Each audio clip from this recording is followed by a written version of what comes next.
Assalamualaikum warahmatullahi wabarakatuh.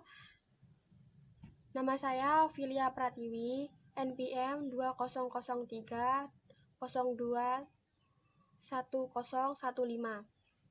Prodi Perbankan Syariah kelas C semester 1, mata kuliah Ulumul Hadis.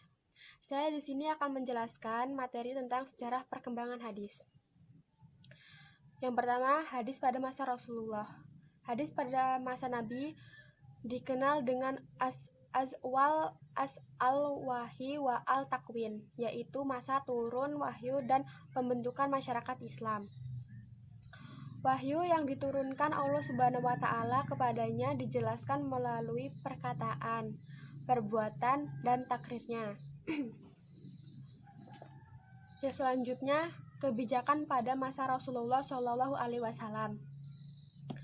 Kebijakan pada masa Rasulullah ini ada dua macam. Yang pertama, Rasulullah Shallallahu Alaihi Wasallam memerintah kepada para sahabatnya untuk menghafal, menyampaikan, dan menyebarkan hadis-hadis. Yang kedua, Rasulullah melarang para sahabat untuk menulis hadis-hadisnya. Selanjutnya, cara Rasulullah menyampaikan hadis. Umat Islam pada masa ini dapat secara langsung memperoleh hadis dari Rasulullah Shallallahu Alaihi Wasallam sebagai sumber hadis. Tempat pertemuan Rasulullah dengan sahabatnya seperti di masjid, di rumahnya sendiri, dan di pasar. Di tempat itulah Nabi menyampaikan hadis kepada para sahabatnya. Dan ada beberapa cara Rasulullah menyampaikan hadis kepada para sahabatnya. Yang pertama, melalui ceramah atau pidato di tempat terbuka, seperti ketika Haji Wada dan Fat Makkah. B.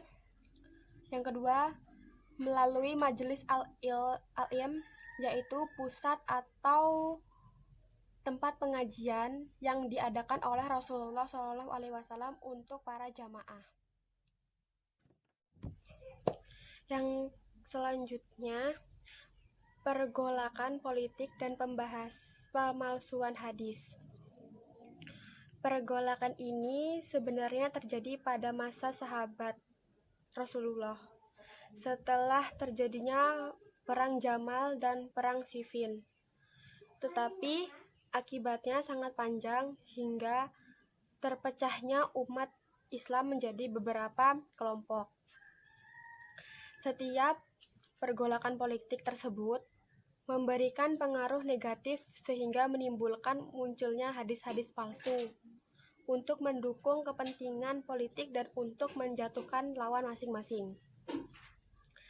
Selanjutnya, perkembangan pembukaan hadis. Perkembangan pembukaan hadis ini ada 3 macam. Yang pertama, musnad, yaitu menghimpun semua hadis dari tiap-tiap sahabat tanpa memperhatikan masalah atau topiknya.